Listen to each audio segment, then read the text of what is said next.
بسم الله الرحمن الرحيم الحمد لله رب العالمين والصلاة والسلام على سيد الأنبياء والمرسلين محمد وعلى آله وأصحابه أجمعين أما بعد فأعوذ بالله من الشيطان الرجيم بسم الله الرحمن الرحيم لكن الله يشهد بما أنزل إليك أنزله بعلمه والملائكة يشهدون وكفى بالله شهيدا إن الذين كفروا وصدوا عن سبيل الله قد ضلوا ضلالا بعيدا إن الذين كفروا وظلموا لم يكن الله ليغفر لهم ولا ليهديهم طريقا إلا طريق جهنم خالدين فيها أبدا وكان ذلك على الله يسيرا يا أيها الناس قد جاءكم الرسول بالحق من ربكم فآمنوا خيرا لكم وإن تكفروا فإن لله ما في السماوات والأرض وكان الله عليما حكيما صدق الله المولانا العلي العظيم۔ آیت کا شان نزول یہ ہے کہ یہودیوں کی ایک جماعت رسول خدا صلی اللہ علیہ وسلم کے پاس آئی۔ اللہ کے نبی نے ان سے فرمایا کہ تم یقیناً جانتے ہو کہ میں اللہ کا رسول ہوں، اور رسول برحق رسول ہوں۔ انہوں نے انکار کر دیا۔ اس پر اللہ تعالیٰ نے پہلی آیتوں میں سے چند آیتیں نازل فرمائیں، جن کا خلاصہ یہ ہے کہ اگر یہ یہود اپنے ضد اور عناد کی وجہ سے آپ کی رسالت کی اور نبوت کی گواہی نہ دیں تو نہ دیں، لیکن سچی بات یہ ہے کہ آپ اللہ کے سچے نبی ہیں، اور اس نبوت کی گواہی قرآن آپ کی گواہی دے رہا ہے آپ کے نبی ہونے کی، فرشتے آپ کی نبوت اور رسالت کی گواہی دیتے ہیں، اور اللہ نے فرمایا کہ بالفرض اگر کوئی بھی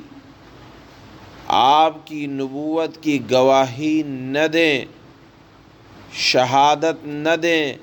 تو وکفیٰ باللہ شہیدا، اللہ تعالیٰ آپ کی نبوت اور رسالت کی گواہی کے لیے کافی ہے۔ وکفیٰ باللہ شہیدا، یہ اللہ کا جملہ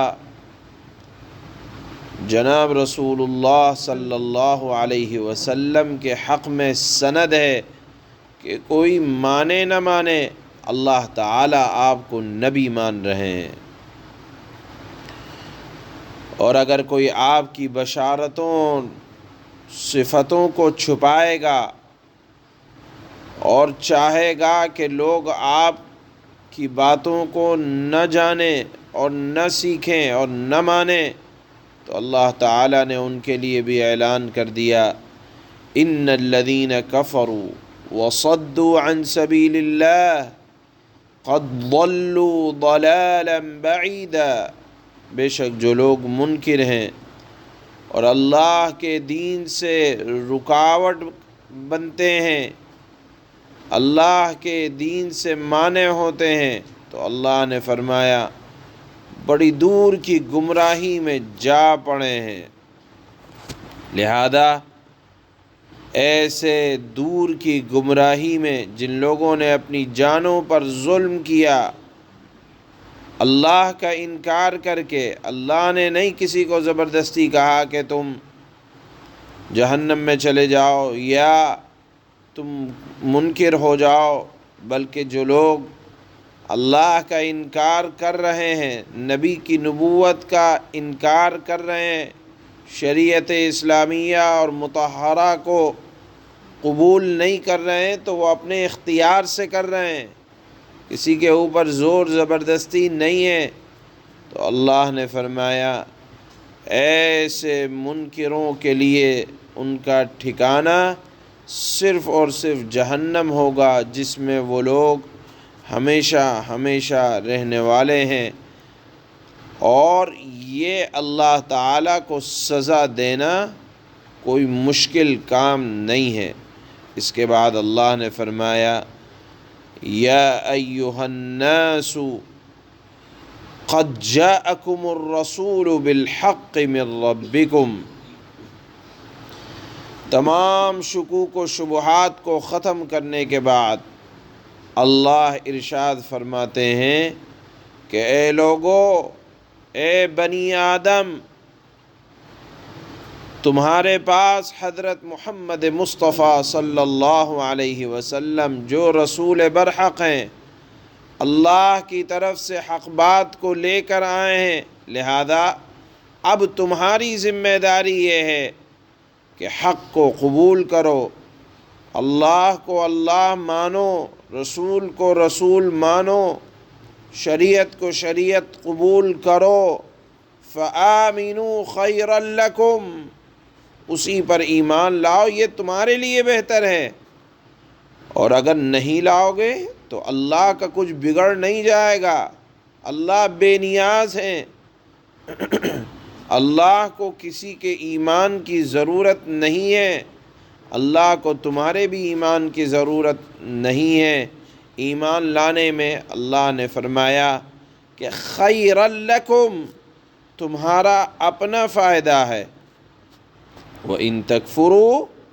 اور اگر تم نہیں مانو گے اللہ کو اللہ، تو ایسا نہیں ہے کہ اس کی بادشاہت میں کمی آ جائے گی۔ فَإِنَّ لِلَّهِ مَا فِي السَّمَاوَاتِ وَالْأَرْضِ، بے شک خدا کی ملک ہے یہ تمام کچھ جو کچھ تمہیں دکھ رہا ہے، جو دکھ رہا ہے وہ بھی اور جو نہیں دکھ رہا وہ بھی اللہ کی ملکیت ہے۔ آسمان کو ہم دیکھ رہے ہیں، لیکن آسمان کے اندر جو خزانے چھپا رکھے ہیں اللہ نے، ہماری نگاہ تو ان کے دیکھنے سے بے قاصر ہے۔ اللہ نے فرمایا وہ بھی اللہ تعالیٰ کی ملک ہے۔ تم زمین کو دیکھ رہے ہو، زمین کی اندر کی چیزوں کی بھی مالک اللہ رب العزت والجلال ہے۔ یہاں اللہ تعالیٰ نے فرمایا ہے یا ایھا الناس قد جاءکم الرسول بالحق من ربکم، کہ اے لوگو، جو کچھ رسول تمہارے پاس لائے ہیں یہ سچ ہے تمہارے رب کی طرف سے۔ اللہ تعالیٰ نے اپنی ذات کا تعارف کراتے ہوئے اپنی شان رب ہونے کے ساتھ ارشاد فرمائی۔ تو یہاں عام انسانوں کو جو خطاب کر کے اللہ تعالیٰ نے اپنے رب ہونے کے بارے میں ارشاد فرمایا، تو یہ لفظ رب اللہ کیوں لائے؟ اور بھی اللہ تعالیٰ اپنی شان کی صفت ذکر فرما سکتے تھے، لیکن اللہ تعالیٰ نے رب ہونے کو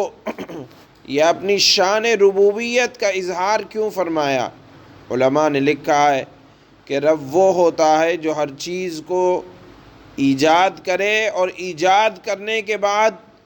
کمال تک پہنچا دے، یہ اللہ کے علاوہ کوئی اور نہیں کر سکتا۔ مثال کے طور پر اللہ تعالیٰ نے نطفہ ایجاد کیا، اور ایجاد کرنے کے بعد اس کو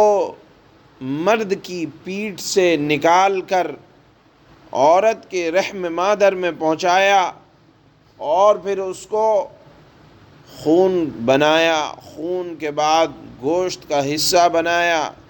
بوٹی بنائی، بوٹی بنانے کے بعد ہڈیاں چڑھائیں، ہڈیوں کے اوپر پھر گوشت چڑھایا، اور پھر بنتے بنتے بچے کے اعضاء بنے، اور ہوتے ہوتے ماں کی رحم مادر سے نکلا وہ بچہ، اور بچہ بنا، جان اس کے اندر آئی، طاقت آتی چلی گئی، حتیٰ کہ آہستہ آہستہ بچے سے جوان ہوا، جوان سے بڑھاپے کی طرف گیا، اپنے کمال کو پہنچا۔ تو یہ اللہ تعالیٰ کے علاوہ کوئی اور نہیں کر سکتا، یعنی جو اللہ اپنی ایجاد کی ہوئی چیز کو کمال تک پہنچاتا ہے، اس کے لیے تمام انتظامات کرتا ہے، تو وہ اللہ تم کو، وہ رب تم کو دعوت دیتا ہے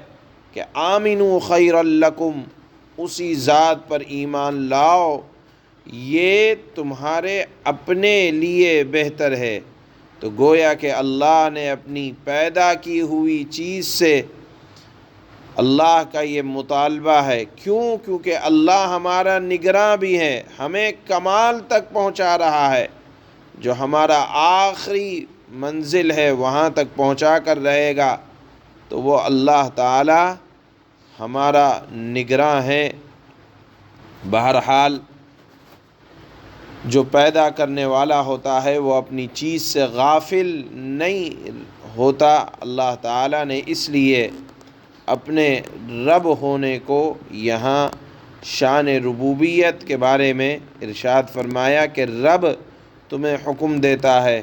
کہ تم اس ذات پر ایمان لاؤ، اور یہ تمہارے اپنے فائدے کے لیے بہت اچھا ہوگا۔ چنانچہ یہ آخری آیت کا مضمون ہے۔ شروع میں اللہ تعالیٰ نے اپنے حبیب کی نبوت کے بارے میں فرمایا کہ کوئی آپ کی نبوت کی گواہی دے نہ دے، اللہ تعالیٰ گواہی دے رہا ہے، اور اللہ کی گواہی کے بعد کسی کی گواہی کی ضرورت نہیں ہے۔ یہ مضمون ہے پہلی آیت کا۔ اللہ فرماتے ہیں لیکن اللہ یشہد بما انزل الیک انزلہ بعلمہ والملائکۃ یشہدون وکفی باللہ شہیدا۔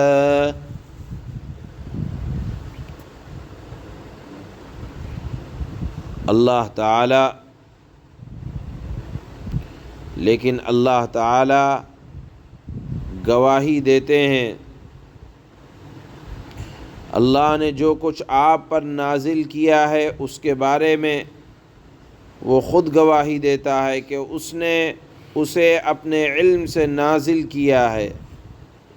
اور فرشتے بھی گواہی دیتے ہیں،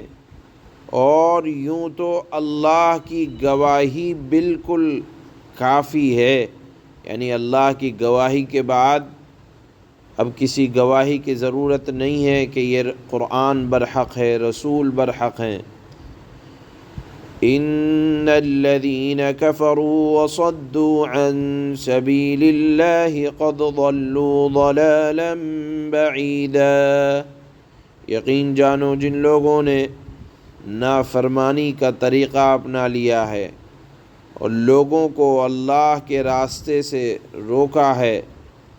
جن لوگوں نے کفر اپنا لیا ہے اور لوگوں کو اللہ کے راستے سے روکا ہے، وہ بھٹک کر گمراہی میں بہت دور نکل گئے ہیں۔ ان الذين كفروا وظلموا لم يكن الله ليغفر لهم ولا ليهديهم طريقا، اور جن لوگوں نے کفر اپنا لیا ہے اور دوسروں کو اللہ کے راستے سے روک کر ان پر ظلم کیا ہے، اللہ ان کو بخشنے والا نہیں ہے اور نہ ان کو کوئی راستہ دکھانے والا ہے۔ الا طریق جہنم خالدین فیہا ابدا وَكَانَ ذَلِكَ عَلَى اللَّهِ يَسِيرًا، سوائے دوزخ کے راستے کے جس میں وہ ہمیشہ ہمیشہ رہیں گے، اور یہ بات اللہ کے لیے بہت معمولی بات ہے۔ يا أيها الناس قد جاءكم الرسول بالحق من ربكم فآمنوا خيرا لكم وإن تكفروا فإن لله ما في السماوات والأرض